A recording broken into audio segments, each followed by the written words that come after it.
Você já se perguntou por que justamente na época em que todo mundo diz que nós deveríamos estar felizes, o Natal pesa tanto no corpo e no coração? Porque para algumas pessoas ele não traz paz, mas uma tensão, um sentimento de inadequação ou até uma sensação silenciosa de fracasso. Eu sou Dalita Schmoller e este é o canal Sou Dalita Vivendo com Calma. Se você ainda não é inscrito, já se inscreve aqui no canal e deixe seu like.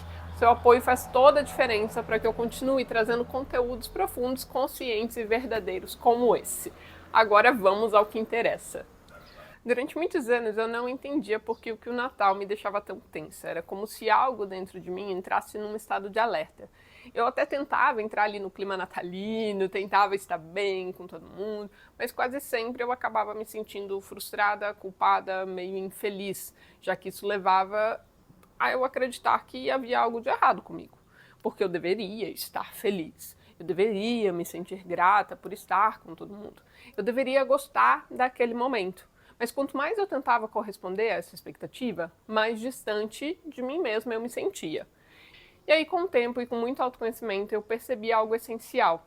O problema nunca foi o Natal, mas sim o significado que eu aprendi a dar a ele. Quando eu compreendi isso que eu vou compartilhar com você hoje, algo se reorganizou dentro de mim. E hoje o Natal é um momento de muita paz para mim. Não uma alegria eufórica, externalizada, que acaba mais rápido que tudo e que muitas vezes depende de álcool ou açúcar para que eu me sinta bem. Mas uma alegria interior que me emociona profundamente. Hoje, muito mais do que um momento para viver em família, eu vejo o Natal como um momento para viver consigo mesmo e se conectar mais profundamente com Deus e com Jesus. Eu percebi que não é o Natal que cria o desconforto, ele está apenas revelando, expondo aquilo que ao longo do ano ou às vezes de uma vida inteira a gente conseguiu anestesiar. Isso acontece porque nessa época o ego coletivo faz uma pergunta silenciosa. E aí, o que você construiu? Atingiu suas metas? Se a resposta não corresponde ao ideal social de sucesso, o sentimento que emerge não é uma tristeza comum, é insuficiência. E não é aquela sensação de eu não fiz o bastante.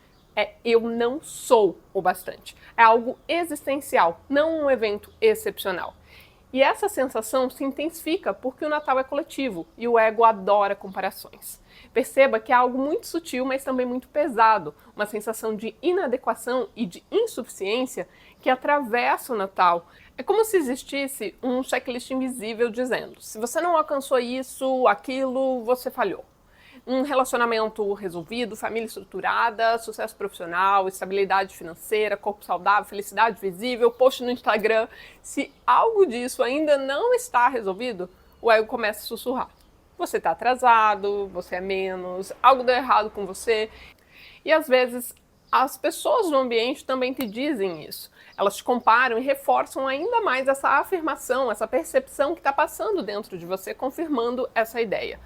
E isso também vai pesar no teu corpo, não porque você seja uma pessoa falha, mas porque em algum nível profundo você sente que não está à altura da imagem do sucesso social que te foi vendida. Não é à toa que essa época do ano é uma das que mais registra sofrimento emocional profundo. E sim, infelizmente, também mais casos de pessoas que acabam tirando a própria vida.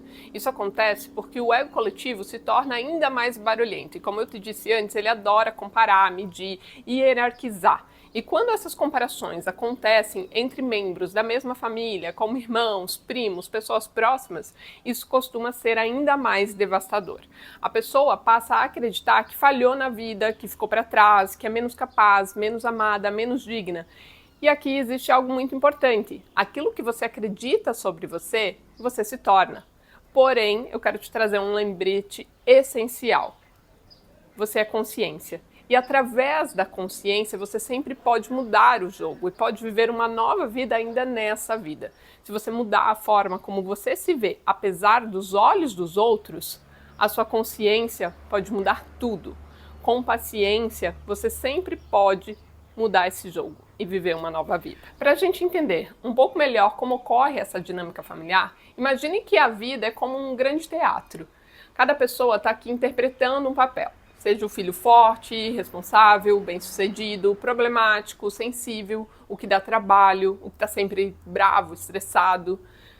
E quando um personagem muda, todo o sistema é forçado a mudar junto.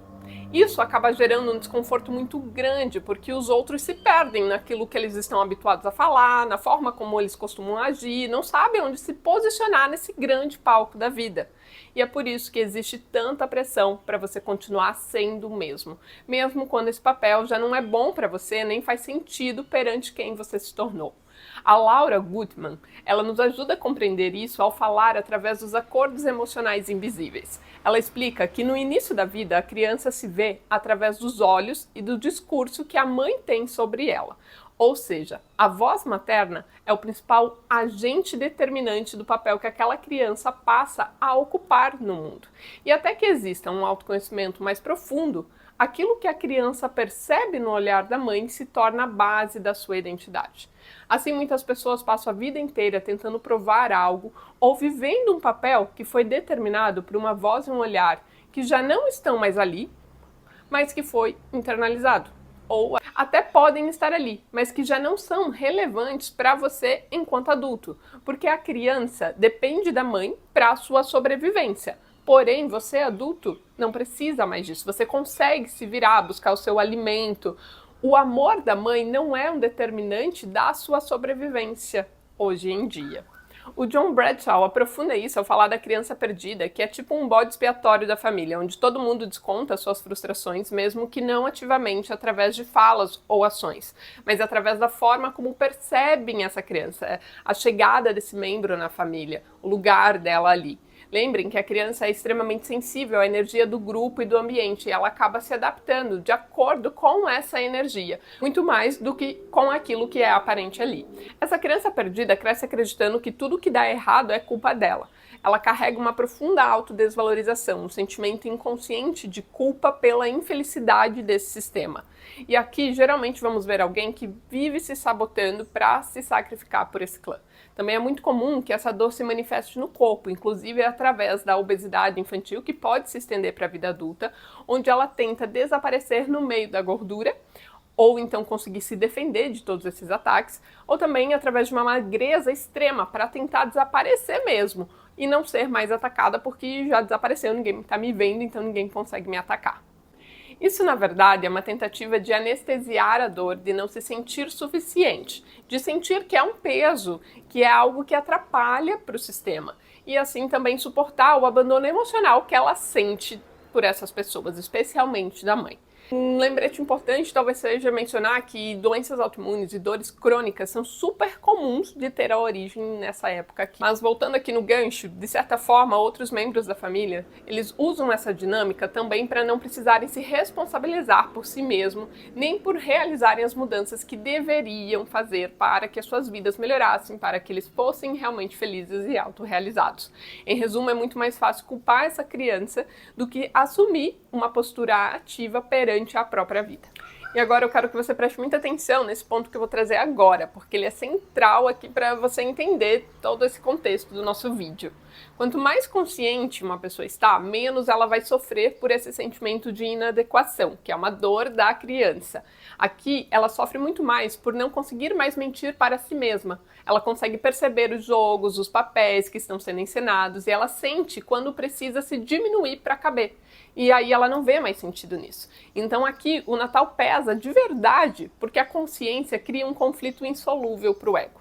Ou você pertence, ou você é verdadeiro. Portanto, se antes a dor ela era inconsciente, agora ela é uma dor lúcida e vai da pessoa pertencer ou trair a si mesma. E isso cansa profundamente. Por isso aqui é essencial não cair novamente nesse jogo, se manter consciente, presente, para que você possa usar isso como um ponto de virada na sua vida e não para entrar novamente nesse looping e continuar revivendo papéis, se contraindo ainda mais, voltando a uma identidade que você já ultrapassou. Até porque o amor e a aceitação que você busca, eles não vão vir dali. Eles não vão vir da família, nem do reconhecimento externo, nem da comparação vencida. Eles começam quando você se acolhe sem negociar a sua verdade, quando você para de tentar ser amado e começa a se amar.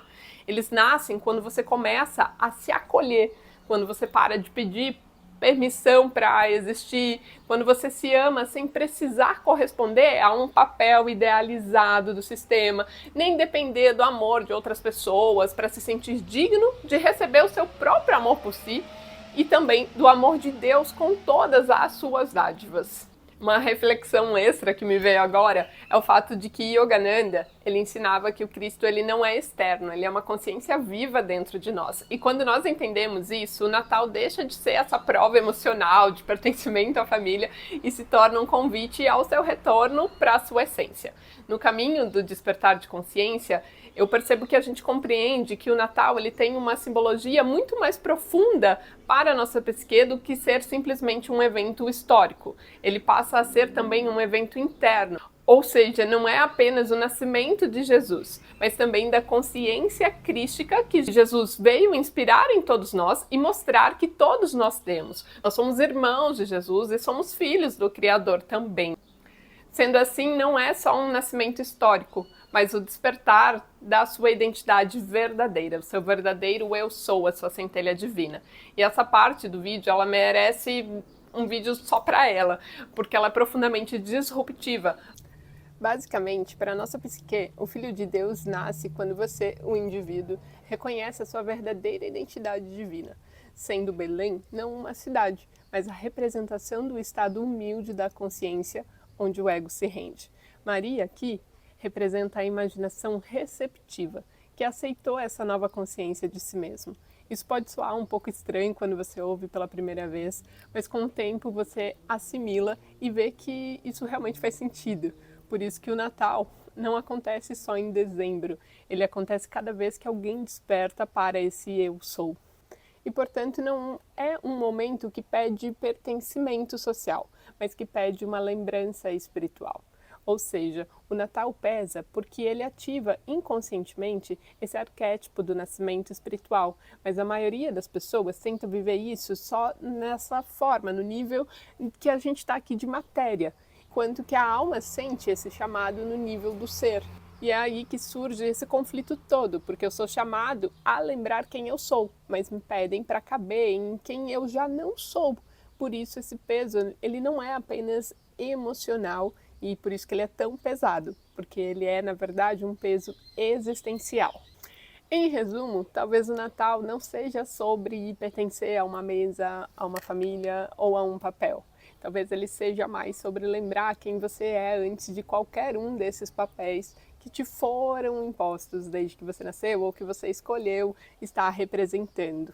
Até porque quando a gente tenta forçar esse pertencimento externo sem honrar essa verdade interna, algo sempre vai ficar pesado. E não porque a gente está errado, mas porque a alma ela não consegue negociar a sua origem. E você não veio no mundo para se ajustar, para ser aceito. Você veio para lembrar que já é o Filho perfeito de Deus e inteiro antes de qualquer validação. Talvez assim, o espírito do Natal não seja para você provar que está bem, não seja para você sustentar versões antigas, mas para permitir que a sua consciência descanse naquilo que ela sempre foi, a essência divina. Se esse vídeo te ajudou de algum modo, lembre-se de deixar aqui a sua curtida, ativar o sininho para receber os próximos conteúdos e me conta aqui nos comentários o que mais fez sentido para você. No mais, um ótimo e feliz Natal para você, com um verdadeiro renascimento espiritual aí dentro.